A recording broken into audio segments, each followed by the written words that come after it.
And if I seem slightly distracted, I apologize. West Ham's playing Everton right now, so I have it on my TV. All right, so who you got? Who you got? Come on. West My Ham, man. Hammers, Ah, let's go. fuck off. All right, well, this episode's over. Come on, you Spurs. Oh, fuck the Spurs. Y'all have We got fun with Mohamed Kudus, all right? I mean, look, we got fucking Woolwich tomorrow at 7:30 in the morning. Oh, it's so fucking early. That's the one problem with Premier League. It is so fucking early. Well, they're in Asia doing the Asian tour, so it's Oh, fucking are they awful. really? Yeah, There we go. so yeah, I'm sure they're I playing at like 7 o'clock at night, and it's I think they're either in Korea or Japan. I was just like, I whatever, got you. I'll wake up and watch that bullshit. Oh, there you go. It'll be fucking terrible, but it's better than work. So Hey, there you go. Honestly, so I used to watch Premier League with my brother way back when. I stopped watching for a while. Then after the last World Cup, I was like, you know what? I need to get back into this. I love soccer. I grew up watching it. So I was like, you know what? How am I going to pick a team? Because my brother rooted for Arsenal, so I rooted for Arsenal, and I'm like, no, I can't do that. ugh, So it all came down to uh, rooting for a player on the American team that was in Premier League, and that was oh shit, I don't honestly, it doesn't even matter. somehow you Or didn't end up a Fulham fan. that's it. It was almost Fulham.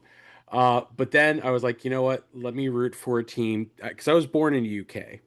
Oh, right Uh, I on. was, I was born at Lakenheath Air Force Base in the eastern part of the country. And the two teams that were closest to Lakenheath is West Ham United and Tottenham. And my buddy Garrett is a Tottenham fan. So I was like, you know what? I can't root for the same team that motherfucker roots for. So That's fair. My It my was, best friend is a Chelsea fan, so and part of me not being a Chelsea fan is that. yes. So yeah, it was Tottenham or West Ham. And I couldn't root for the same team he rooted for because talking shit with him is way too much fun. And Exactly. have you ever seen the movie Green Street Hooligans? No. Charlie Hunnam, Elijah Wood, fantastic movie. It's for free All on right. YouTube. You All can right, I'll find go it. check that out. The sequels are all garbage, but the first one, the original one, fucking slaps, dude. All It's all right. about soccer hooliganism in the UK, and honestly, good fucking movie. It's just really good. So, And to tie it all back around, you know who else is a Spurs fan? oh Jesus, who? Rob fucking Hingley. Fuck Spurs. That's all I gotta say.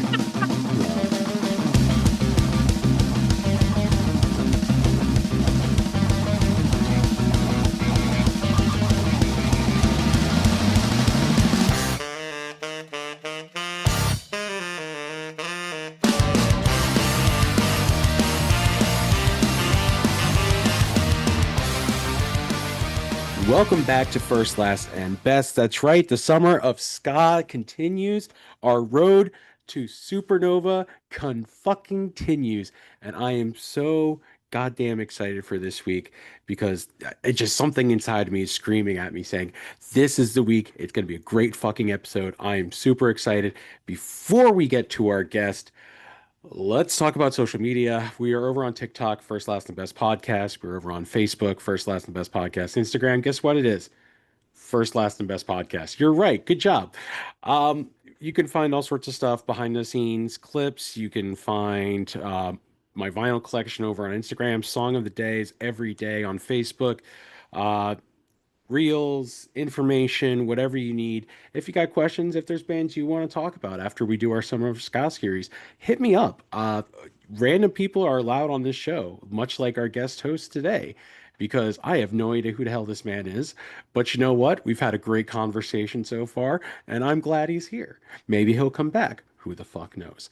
So let it get into our guest. Ladies and gentlemen, he's a drummer for the Plastic Flamingos down in North Carolina. They are playing at the Poorhouse in Raleigh, North Carolina on August 8th. He is just a super good dude and just honestly really enjoying the conversation we've had so far. And we're just getting fucking started. Ladies and gentlemen, it's Kevin Gavigan. Kevin, welcome to the show. Thanks for having me. I'm so excited to be here because if there's anything in the world I have, it is opinions. That's all you need on the show. You don't need any actual knowledge whatsoever. You just need a fucking opinion. And I'll I throw a got those in microphone in your face. spades. They fan fucking tastic. So let me ask you this question. Obviously, this is our summer ska series. We're I'm getting ready for Supernova International Ska Festival. Are you going to Supernova or no? I'm actually not going to make it this year. I have been Oh, a that couple of sucks. times, but I unfortunately my work is pressing, so I'm not going to make it. We Stupid actually, fucking work. right? I was actually hoping to. I really wanted to play like one of the pre-fests this year, but Oh, that'd if be you are cool. going, get yourself a ticket. Go see our boys in Keep Flying and Hardcore Karaoke. Both of those bands are fucking amazing. They're Nice. they're What doing the days are Thursday. they playing the actual festival or are they doing any of the pre stuff or They're doing the Thursday pre-show. are they? Oh shit. I might try to do that. It's My so good. father-in-law's my father-in-law's going on vacation that week, so I'm running the show while he's gone. So like Thursday and Friday, I know I'm going Saturday and Sunday. So because I'm stoked for like Hub City Stompers and obviously Less Than Jake and a couple other bands, but I it's like Thursday and Friday are going to be hard for me to get to. Yeah, So I wanted to go because I've never seen Spring Heel Jack, oh yeah, that's and right. like I really want to see them. And I have issues with Streetlight, but to see Catch 22 with the full original lineup, like we That's played true. with them not that long ago, and they're such good dudes. That's And they're awesome. such a good live band. Like they're so crazy good. Oh man, and obviously our band tonight is playing on Friday, but we will get to that in a minute. Let's not get ahead of ourselves. So, what got you into ska in general, if you don't mind me asking? So I am an old geezer. And I probably got so I had a bunch of friends who got into like Op Ivy Yeah, in the early 90s, and that kind of passed me by. Like I was into much harder music at that point. But I got a copy of the first Scarmageddon record. Like I don't know if you're familiar with the Scarmageddon comps. I Um, can't say that I am. so Moon put out a couple. There's like five or six of them, but the first two are just absolutely epic. Like it's every band you've ever like dreamed of being on a comp together. So the first one is Yeah, much more traditional, kind of. It's Toasters, it's Scofflaws, it's Pie Tasters. The second one is a yeah, little more kind of ska punky, and it's a good mix. So like that's the first time I heard Less Than Jake. It's the first time I heard a bunch of bands that kind of are of that kind of ilk. Um, but it's also got like the original Slackers from the Pink record, oh shit. Sister Sister single. So there's a ton of like really good stuff on those records. Um, but that was kind of my introduction was that, and then like picking up things like the first couple of Pie Taster records, the first Yeah, couple of, and we had so I grew up in South Florida, and we had a small scene yeah, that got very big, later on when everything blew up in like the late 90s. But like we had some really great bands, Jive Step Bunch, Magadog, who we will yeah. probably talk about later. um, and then like there was a ton of like real Bingo Mutt, a ton of really cool just like local bands. And Yeah. that's like I just kind of I love a good horn. Like I grew up listening to a ton of like R&B. My mom loved Oh, nice. Motown, so like I love a good horn line. That's awesome. Like I probably fell in more along the lines of like Mighty Mighty Boss Tones and Less Than Jake and Real Big Fish, obviously. It was only probably in the last like 5, 10 years that I really started falling into the more, I guess, traditional, like Madness and the English Beat, Fishbone and the Toasters and Pie Tasters. And honestly, dudes, that stuff is fantastic. Like I went to a small record store in the Outer Banks and I found two Madness records and the English Beat record. Sudden Light Records and the Outer Banks. If you ever get a chance to go to the Outer Banks, Sudden I'm Light gonna check Records. that out because I go to a dance like 2 times a year. Yeah, dude, it is literally just a small little like store They sell records and they sell teas. Uh, and by Love it. teas, I mean the tea you drink. Uh, it's just a cool little place that they put out new stuff every week. Like they just find all sorts of shit, man. The fact that I found two Madness records and a Fishbone record in one journey is still fucking. I found this Turnstile record fucking at Sudden Light. So Nice. That's I a love that that's place. that's a great mix. I'm into all that. Like Oh yeah, dude. and that's the thing is like I love skacore. Yeah, Like I love some of that stuff. I love skanking around a pit and punch people in the face. yeah. Who Um, doesn't? right? But also love, like real good old school. Like I'll throw on an Ernest Wrangler record Yeah, or a dude. Prince I've got Buster and I've got original Beatles records. Like I have original pressings of like the White Album, Magical Mystery Tour. woo. Dude, these are my mom's records that she was just like, they're sitting in a box. If you want them, take them. I'm like, yes, please, thank you. So, Yeah, dude, when my I when have my mom dies, that's all I want of her is her record collection. I told her that's what that. I told her. I was like, I don't give a shit about anything else. Unless you're gonna Nope. give me your Mustang, just give me your records and I'll be fine. So, you know my brother and sister don't like them anyway, so fuck them. It's mine. So, so to veer off of that and to the general question that I like to ask people who come on the show, what have you been listening to lately? What's been on your rotation? So we're playing the fest down in Gainesville, as we have been for the last few years. Oh, So nice. their playlist came out not that long ago. So I love listening to that. Like it's such a good playlist. It's such a weird collection of like everything that's happening in kind of punk and ska Yeah, right now. So like Fuakata is on there, they're playing. So, so hearing them, and there's just so many bands to discover that like something like that. I love throwing on and be like, this is great. Or even if yeah, it's not really up my alley, like, hey, it's great that this exists. And it's great that there's still a place for that, whatever it is, whatever weird yeah. crap it is, like there's a place for it still.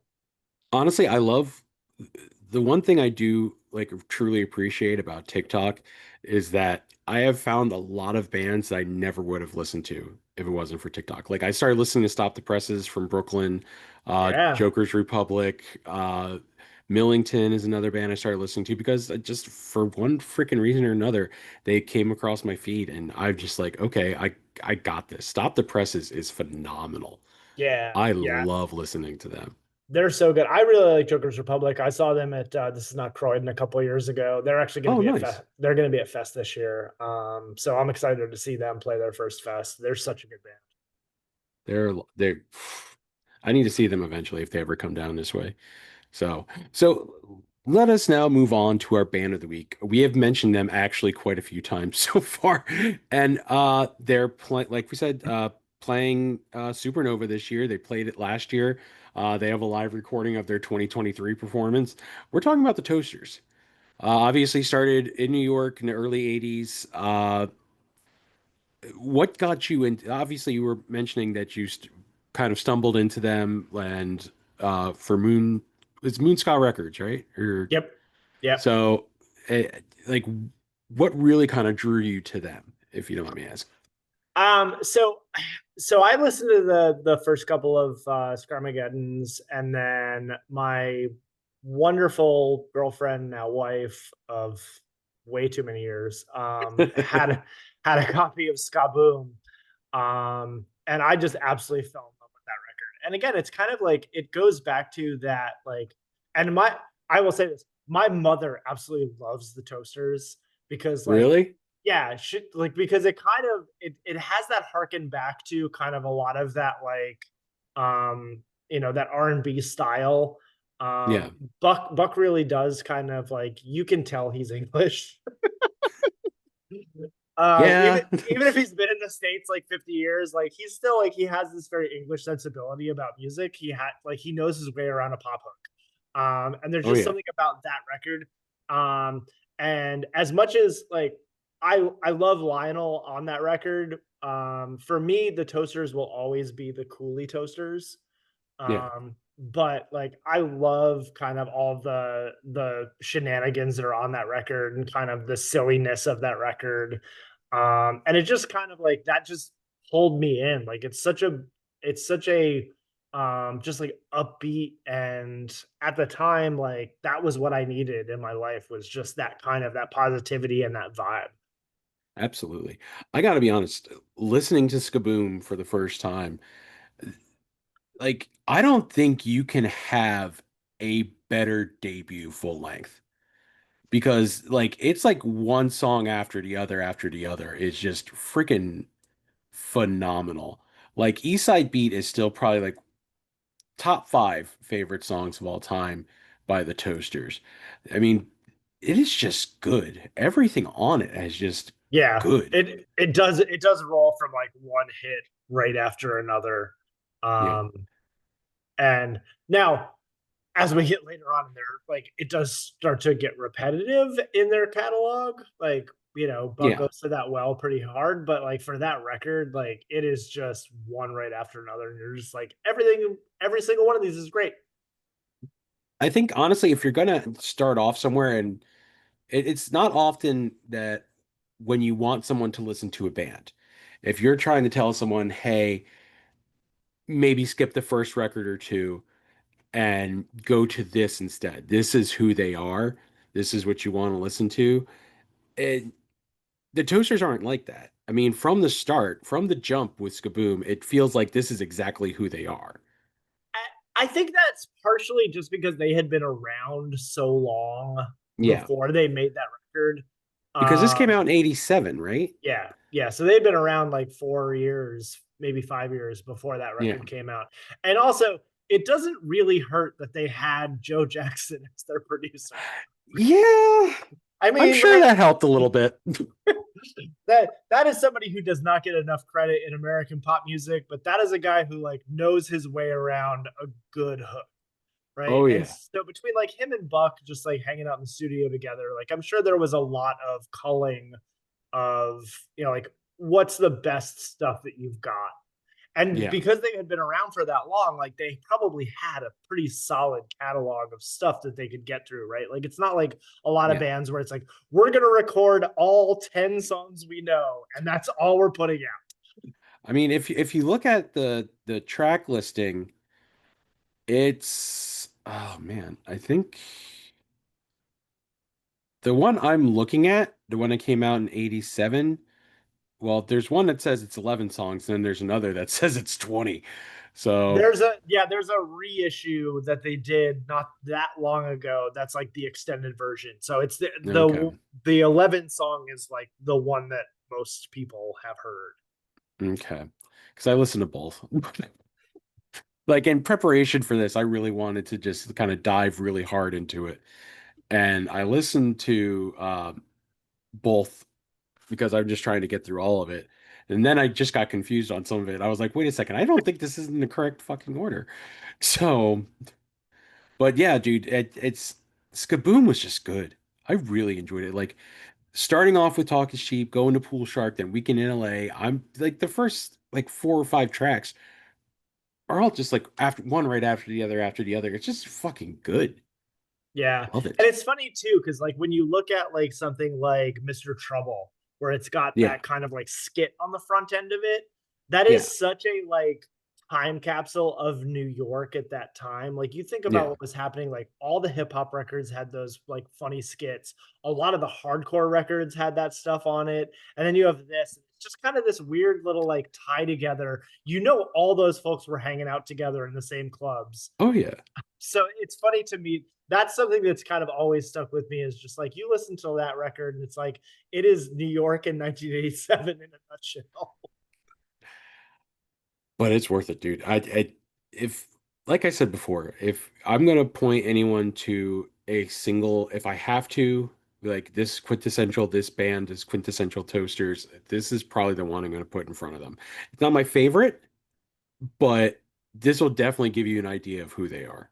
Yeah, I mean, and I think it speaks to how influential that record is, like Yeah. how much of their live set is still that record. Yeah. When you go see the Toasters, like they're gonna play half that record. That doesn't shock me at all because it's good. I mean, just Yeah, it's a fun listen. They're good songs. It'll get a crowd going. I Yeah, it doesn't blame me. It doesn't surprise me at all. Like especially when you go to some of their live records that the majority of like at least like you said, half the songs are just from that album alone. yeah. So, dude, it just shoot. I don't know how they do it. I mean, I play bass, so it's like it's I don't anymore, or I still have all three of my basses currently under my bed. Uh, I do this instead of playing anymore. But it's just I I'm sorry. Sometimes I just get like way too like I don't know what the fuck is going on. So sorry about that. But yeah, that's just it's a fun record. I love it. It's but it's also kind of how consistent it is. Because when you go from that to like the last record they put out, One More Bullet, it just feels like it's still the same band, even though maybe I'm wrong because I was looking on Wikipedia because I'm trying to because I don't know the Toasters obviously as well as you do. You if you've actually had a conversation with Buck, then you fucking know them way better than I do. Um, but it felt like there was a lot of turnover in the band, like in the Oh, last. oh my God. If you if you look at their Wikipedia page and just look at the number of people that have been in that band, like, I and stopped counting after 43. yeah, I mean, yeah, and I've seen the Toasters probably 15, 20 times. So I've seen a Yeah. lot of different versions of that band. Um, and yeah, it's slightly different every time. Is it just, it doesn't matter who's playing with it, it's just mostly Buck and that's it? Or is it just kind of Yeah, a, I mean, I think it's they're Buck songs. It's Buck's voice. yeah, Now their current touring lineup, I will say, is very much missing a toaster. yeah, Um, like the last time, so like we were talking about moving on to their last record. yeah, So they had I think his name was Josh. Is it Josh? Joshua? Josh? Was their bass player and toaster. yeah, And that was about the era I opened for them about that time. We played with them when yeah. Josh, I think, was still in the band. And that was the last time I remember seeing them with like a legitimate having someone doing a lot of vocals other than Buck. Um, Yeah. and I think they do miss something from not having that energy. Now, I will say I saw them a couple times with Jack Ruby Jr. and I could have done without that. So, I not my version of the Toasters. not your cup of tea, huh? I mean, how, like, nowadays, how does this compare to like past versions of the Toasters, in your opinion? All right, so I will try to make this short. The first time I saw the Toasters was in 1994. Yeah, And it was the Toasters, the Pie Tasters, the Scofflaws, and a local band called Magadog out of Orlando. yeah, Um, it was in, and my wife disputes these numbers, but I'm pretty sure I've got this right. The room, which I played a lot because it was the club that I grew up in, was a 400 cap room.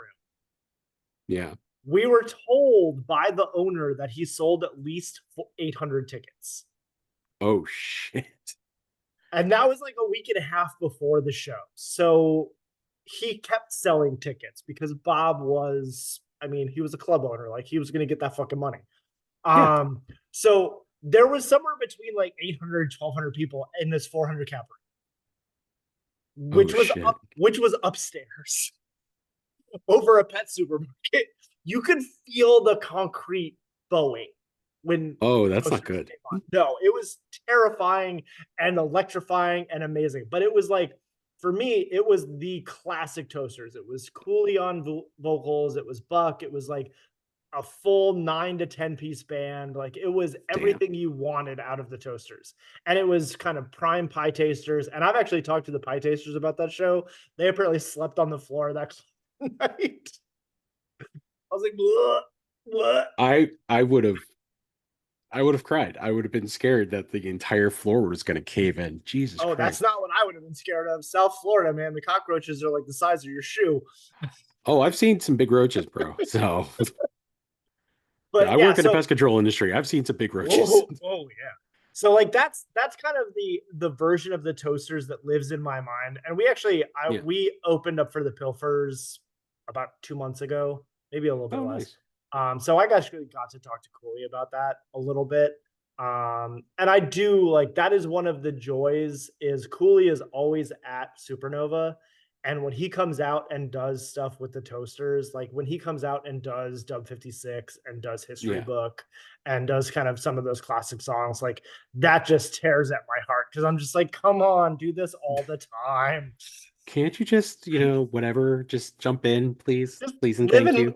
just like live in Raleigh and just do that all the time. Like every That would week. be great. I'll I be want to there see every Dub day. yes, I want to see Dub 56 literally every day. So what did you think of One More Bullet? Um, I think that One More Bullet is kind of a typical past, I'm gonna say past Dub 56. Like those last couple of records are spotty. Yeah. There's some great songs on there, like and part of this is I have a connection to it, but I love what is it? Midnight Train to Moscow or Night Train to Night Moscow. Train to Moscow. Because I've taken that train before. It's also a great song. And that's actually like that's of all the songs on that record, that's the song that they still play live. Yeah. So like that kind of, but I think that that's a kind of up and down record. Now I do like and I wish that like now they still had more, like we were talking about, more of that toasting kind of Yeah. aspect of the band, because I think that that record does have some really good versions of that. Yeah. Um, but it's on the whole, it's look, the Toasters have a particular sound. They have a particular song structure. It is what Buck does. So whenever Yeah. you get into a record, like the excitement of whatever record you found the Toasters is the record you love the most, but all the other Yeah. records pretty much sound like that record. I mean, I liked it. It was not my favorite by any stretch of the imagination. It was a good listen, but at the same time, if I'm going to go back and listen to something, it's probably not going to be this. I've got nothing against it, like I said, but I don't know. It's just something about it that it's just like, okay, Night Train to Moscow, good. What a Guan, good. Run Rudy Run, good. But at the same That time, re-recording of Run Rudy Run is pretty good. I'm yeah, not a Guadaguan fan. Like I just that song gets on my nerves. Um and I do like the instrumental, the step up. yeah, I think that's a good song. El Chapo is funny. That's kind of one of those things that I think is interesting about the way Buck writes songs is so yeah, many of his songs kind of capture a very small kind of moment. Like we were talking about with Night Train to Moscow, like that's yeah, one of those things that like he clearly did that, right? And it does a yeah, pretty good job of capturing that moment in his life. And I feel like El Chapo is kind of similar, right? Like you can kind of feel yourself in that city yeah. experiencing that little, dump that he's hanging out in. I can definitely understand that. Oh God. Like I said, it's a good album. I enjoy it, but if I'm gonna go back and listen to something, it's probably not gonna be this one, which kind of leads us into what we think is their best album. And I know you messaged me earlier and you said, "Is it okay if it's a live album?" And you are the first person on this show that's like, my favorite album is a live album. And I was like, fuck it, go with it. Which one is your favorite one? Oh, that 1987 or the 1997 Live in LA, like with Cooley, and it's a or 1994, 95. That's about the time that I saw them for the first time, and that Okay. that was really kind of their height of popularity before ska got ridiculous in like 80, like 98, 99. Yeah. Like I remember, like them starting to play bigger venues and whatever. And LA had such a big scene, and just the energy in that recording is so good. Like you've got Cooley, you can kind of feel him running around the stage and just like Yeah. antics and being ridiculous and having the best time. Um, and you can feel how big that crowd is. And this is not like new for me, because I will say my favorite Slackers record is Live at Ernesto's. Um, because I feel like there's something about a live ska show that a lot of the times the records just don't quite capture. 100%. Um, you know, Like there's something like if you go listen to like Five Iron Frenzy, like their live recording at Cornerstone versus like actual studio records are just it feels like two different bands. yeah, and I think that's, again, that's kind of a tribute to what musicians they are. Yeah. There are a lot of bands, and I'm going to include my own band in this. If we made our live record, it would be fucking terrible. Um, because I'd be all over the place. Yeah. But like, because you have these musicians that are so good and so on point, but feeding off the energy and giving that energy back, like you can feel that. Like that's the best version of a live record. 100%. That's fucking awesome. I do love a live record. A live recording, it can be something very special. Absolutely. If it's done right and the band can nail it, like Yes. those can be absolutely electrifying records comparative to like the sterility of the studio, right? Yes. And because it's so hard to um kind of recreate that energy, and you try Yeah. to get yourself hyped up, or in my case drunk, um and and try to get it done. But like there's nothing like having, that room full of people to have that experience with. And 100%.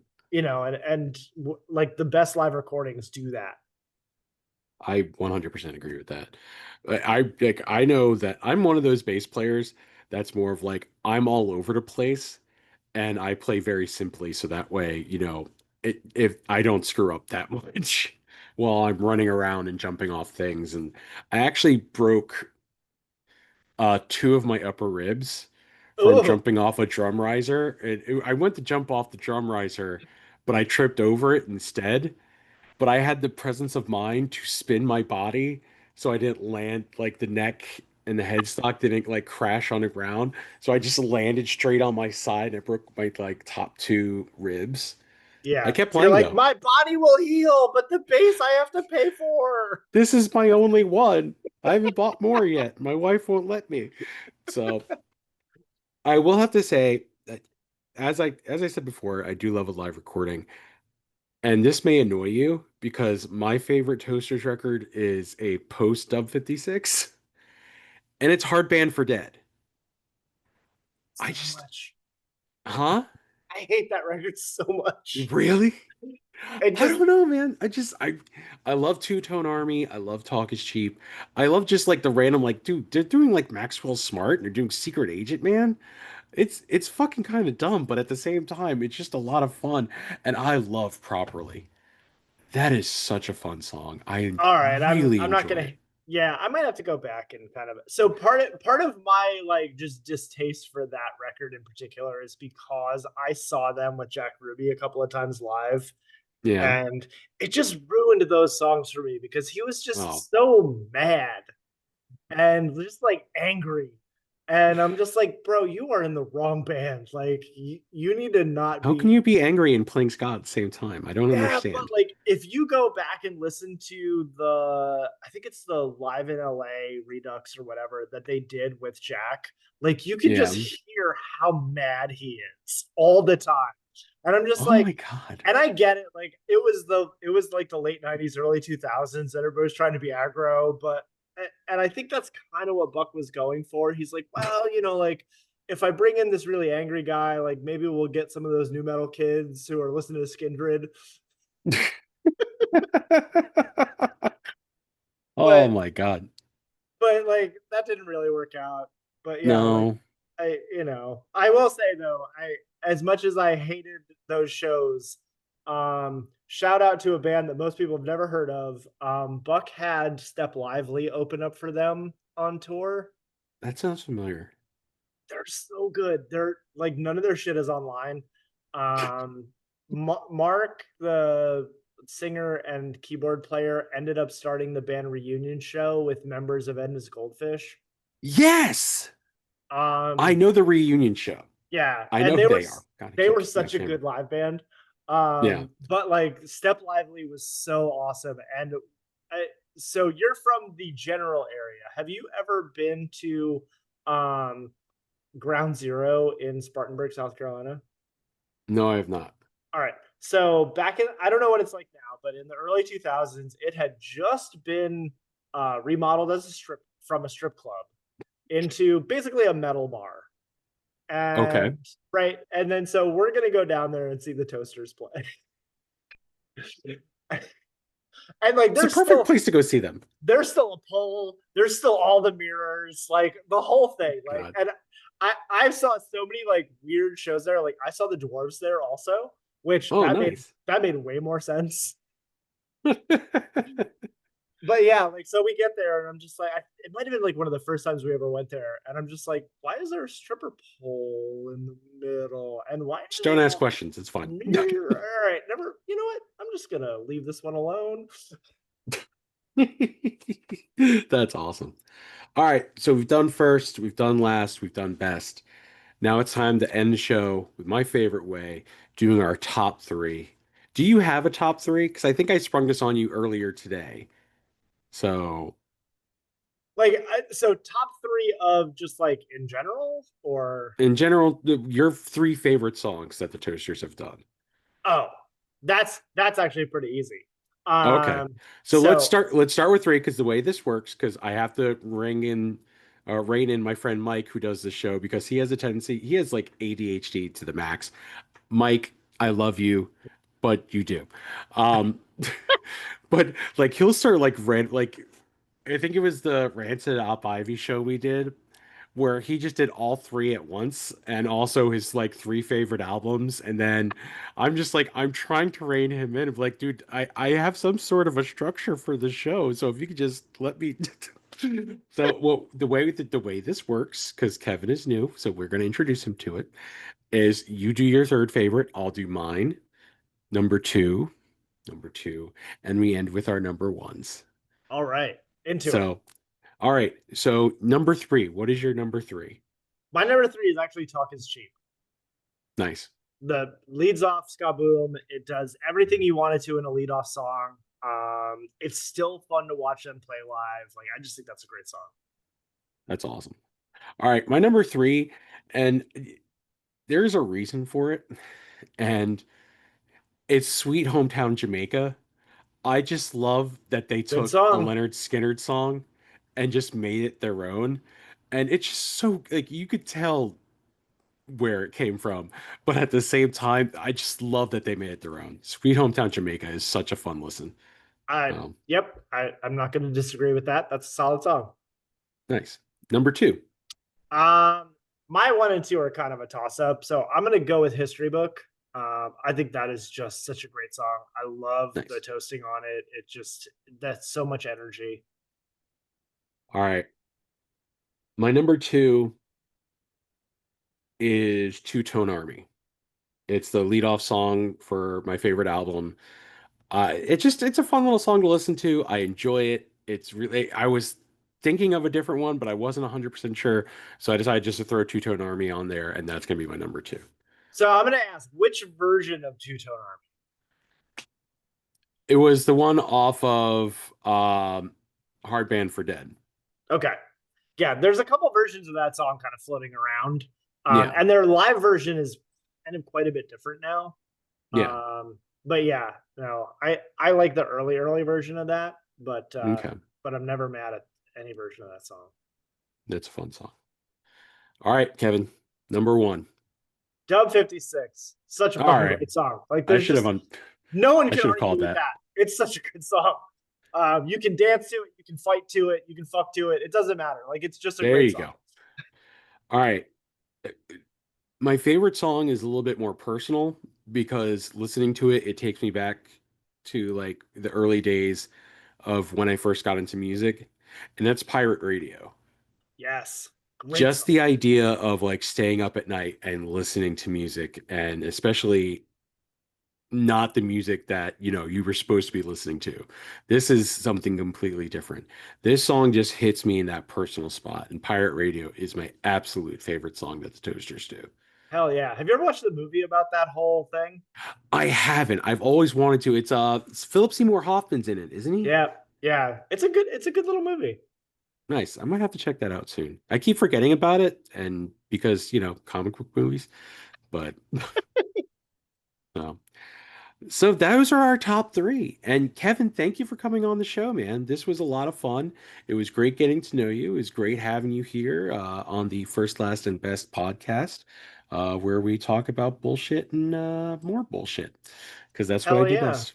So I'm So gonna do one last plug because I can see you and you can see me, but nobody else can see us. like, it's on YouTube. So Okay, cool. So I see that you have a copy of In Defense of Ska, by Aaron which, Carnes, yep, fucking slaps, dude.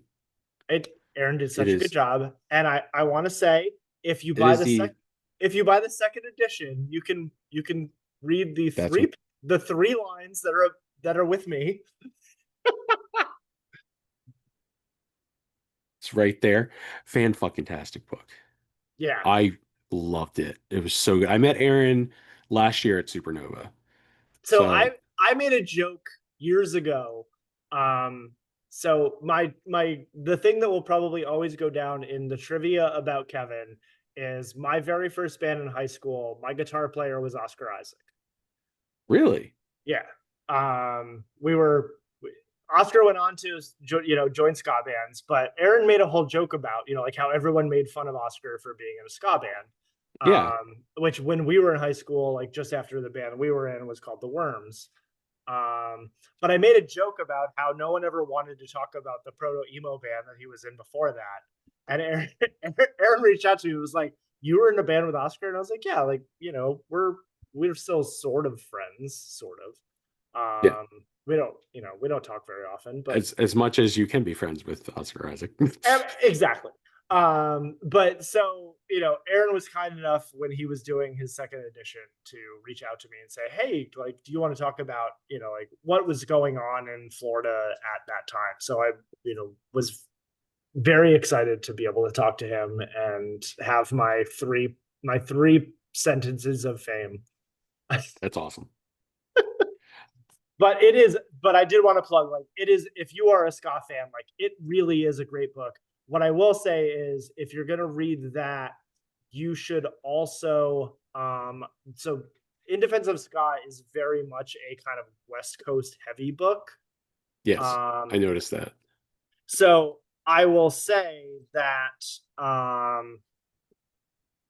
the what is the name of that book? There's another book that came out. Oh, Ska Boom. Duh. Um, that is kind of the East Coast counterpart to that Okay. book, um, written by Mark Wasserman. It's a really great read, but it's the same kind of time frame. But it's where In Defense of Ska is very much kind of like what was happening with Skank and Pickle and kind of that West Coast scene.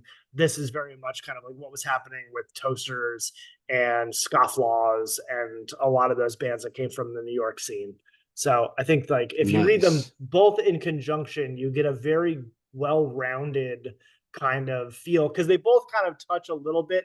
I'm waiting for somebody to do a Midwest book. Like, I want to know what was happening with like they both kind of touch on like the Hooters and kind of some of the Yeah. really early bands, but like what was happening like with the forming of Mustard Plug and ME330 and a lot of the bands that came out of that Midwest scene that like Oh are yeah. kind of a lot of what I listen to. Like, I Yeah. love the East Coast traditional scene. The West Coast scene is fine. Like, it's less my thing. Um, Yeah. but I love just the weirdness of what happened in the Midwest. Like, you know, there's just so much weird ska shit that happened that a Yeah, lot of people don't either know about or want to talk about the fact that, those bands existed.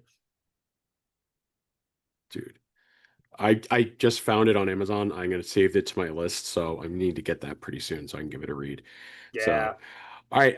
Once again, Kevin, thank you for coming on the show. Thank Once you for again, having you me. can see his band, Plastic Flamingo, on August 8th at the Poorhouse in Raleigh, North Carolina. So if you're in the North Carolina area, go check them out. It's going to be a hell of a lot of fun. Um, Check Once out our again, socials. We've got a new record coming out. It's going to be on vinyl and everything. So you is can it come. really? It is. We are getting it pressed at Poorhouse Let Press me here know in when that's Raleigh. available, sir, so I can buy that off of you because I Uh, would like to add that to my vinyl collection. into it. So. Sweet. All right. Once again, you can find us on TikTok, Facebook, blah, blah, blah, Spotify, YouTube, blah, blah, blah.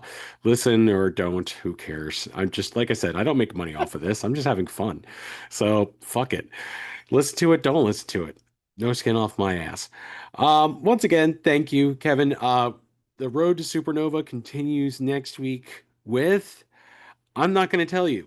You're going to have to find out and wait for next week. All right. So until next time, Kevin, say bye to everybody. Bye, everybody. Thanks for having me. I appreciate it. Yay.